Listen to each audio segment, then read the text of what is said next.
Not your best. Yeah, it's like, and done. It's even worse. The word is episode. I'm Steven. And I'm Kevin. In today's episode of the Steven and Kevin Show, we're going to answer the question, do the affluent respond to LinkedIn messages?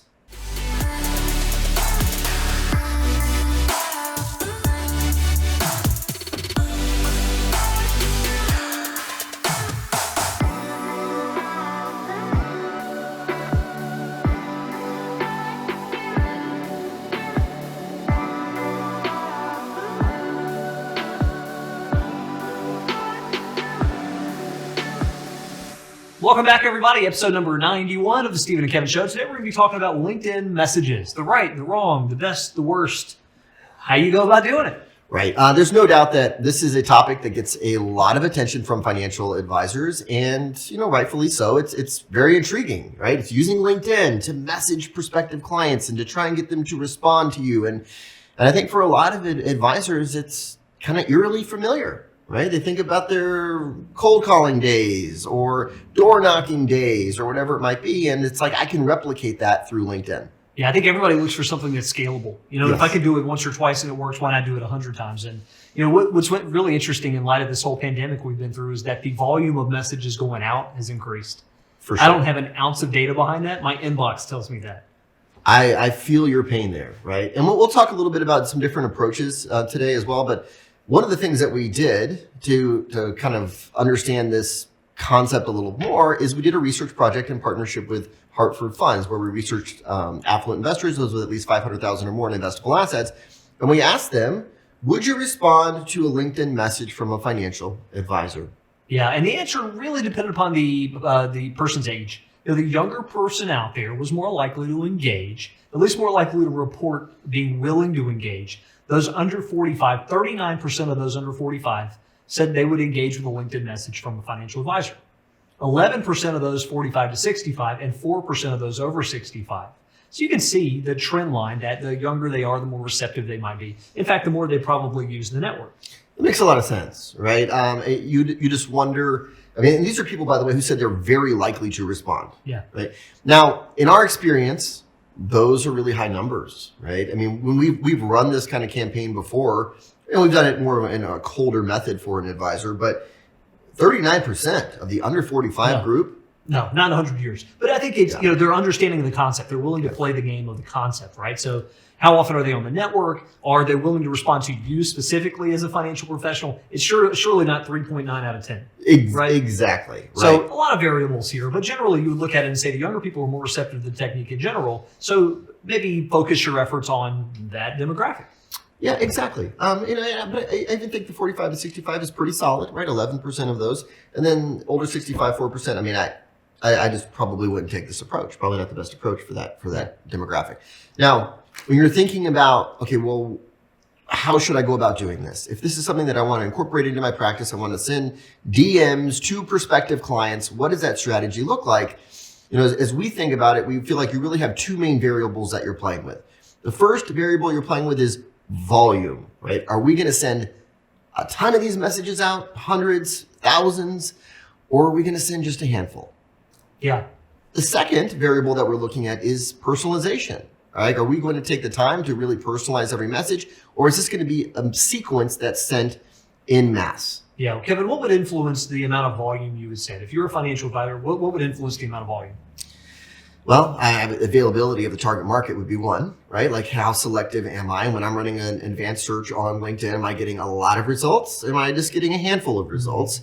Also, I think where you are in your career might matter too. So if you were a new advisor, you might say, I need to focus on volume. Mm-hmm. That's my approach. If I'm more of a senior advisor, I might say I'm going to do less volume but more personalization. So from the stage of career standpoint, you look at it much like you would any other colder prospecting method. If you're a senior financial advisor, you're not making a ton of cold calls. You're not going door to door. Right. The same with LinkedIn. And it's not to say that you would never make a cold call to somebody at that stage of the business. There may be times where you'd have a really highly selected person that you want to get in touch with. That's right. And maybe you're able to drop some commonality that helps warm things up a little bit. There's a way to go about it, but I completely agree with your point that your stage of the business may dictate your volume versus your quality versus quantity approach. So we're going to go through kind of each.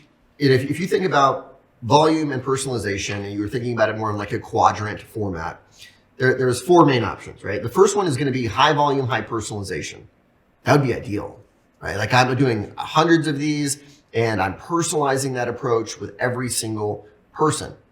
But the problem with that is more of a time management constraint than anything else. I mean, how much time can you devote to this? Yeah, because there's not any formula for being able to personalize it at scale. It's not like, when we talk about personalize it, we're talking about referencing their profession, perhaps, referencing mutual connections you might have, referencing other commonality. Yeah. You can't do that in mass. There's no template. There's no way to do that in any real mass version. It's going to take a lot of time, a lot of energy.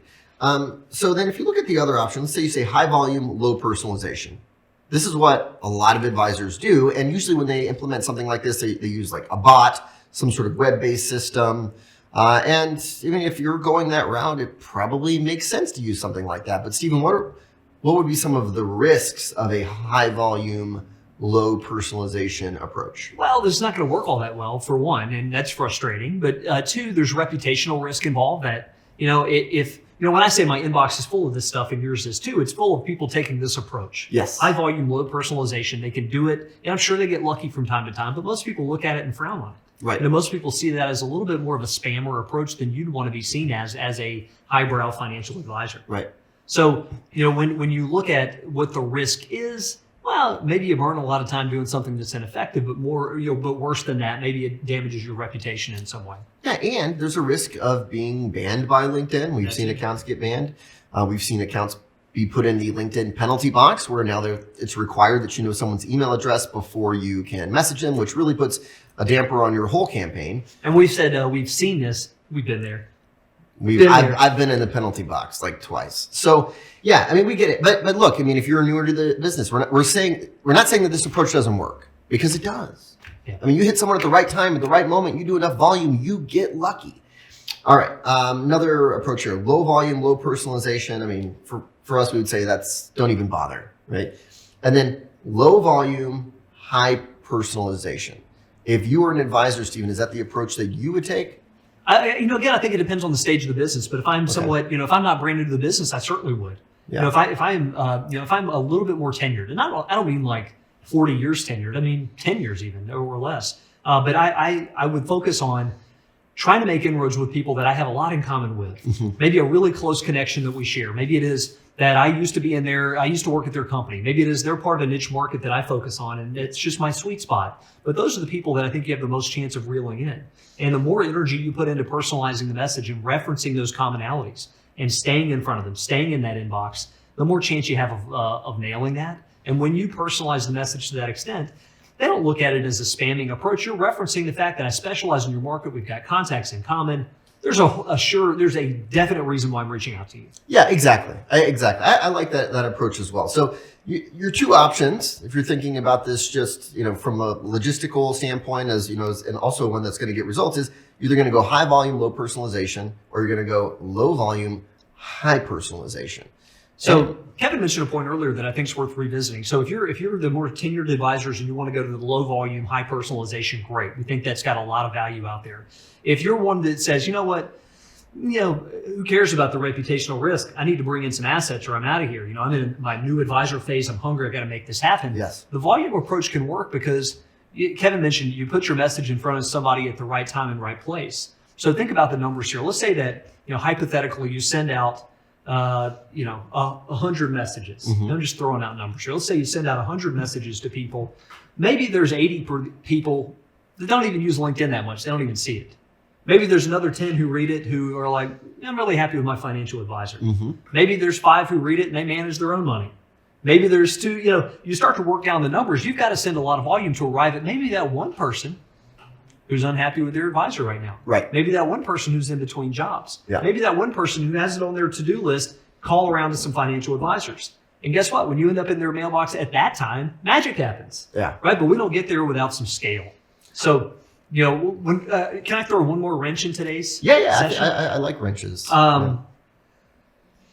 There's a new alternative out there. This is where I was going to go. Yeah.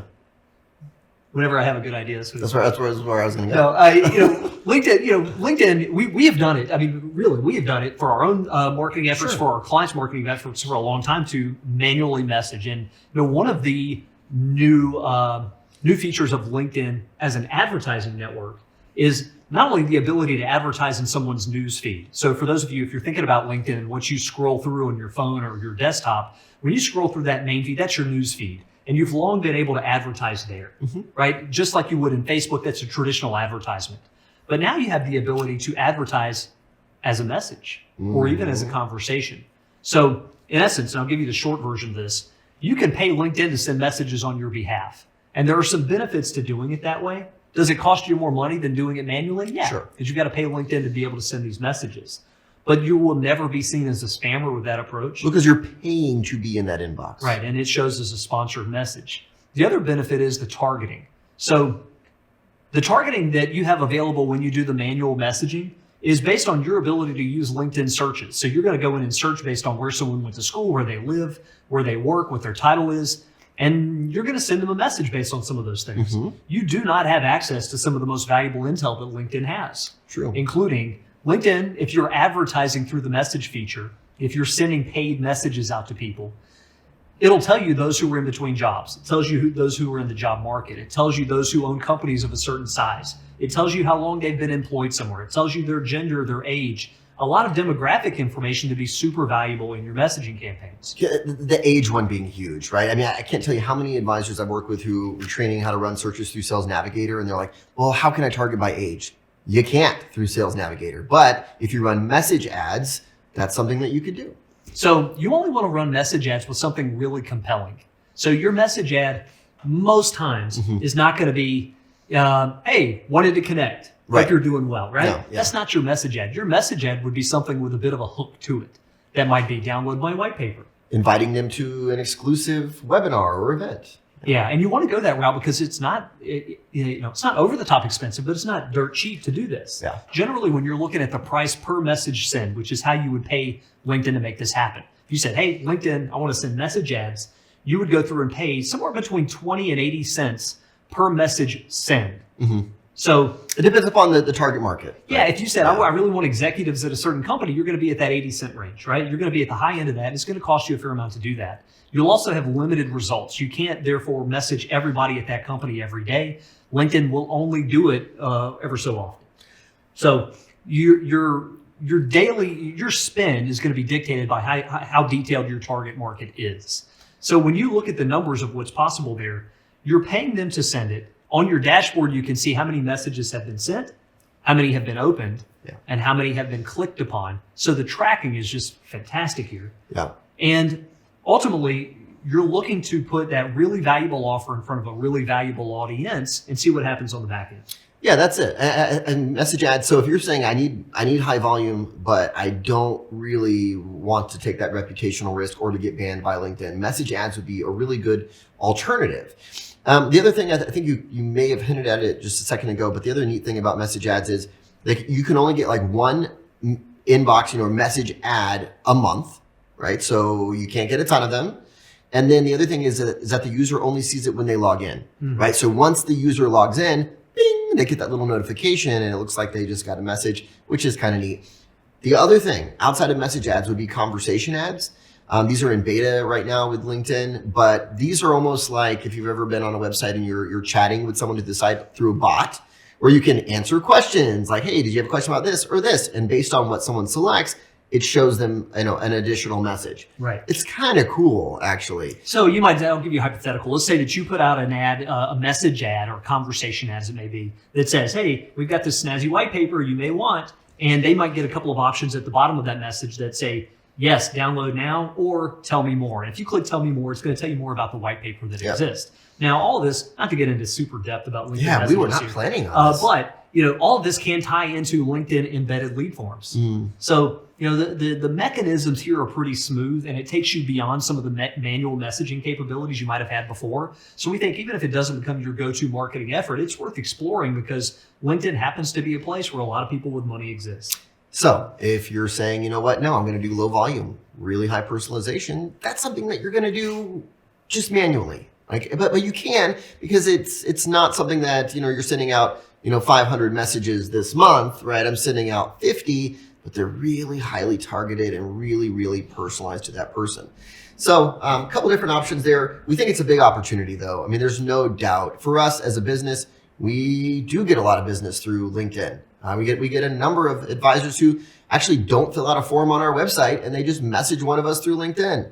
So we see that trend continuing. Yeah. So this is, we've said it before. We say it often during this pandemic. This is the time to get more active on social media. If you're not more active on social right now, you never will be. Yeah. Many of you are going to do this on your own, and that's great. More power to you. Leverage some of the free resources that we provide on Oechsli.com or in our YouTube channel and take advantage of those. Some of you are going to want some paid help with that. And that's where our social team comes into play. They are able to navigate these waters for you, not only giving you great content, but helping you launch LinkedIn message ads, helping you run Facebook ad campaigns and so forth. They're really talented with this. So please leverage us as you need us. All good. Okay. LinkedIn, powerful. We love it. Hope you use it too. Thanks for joining, everybody.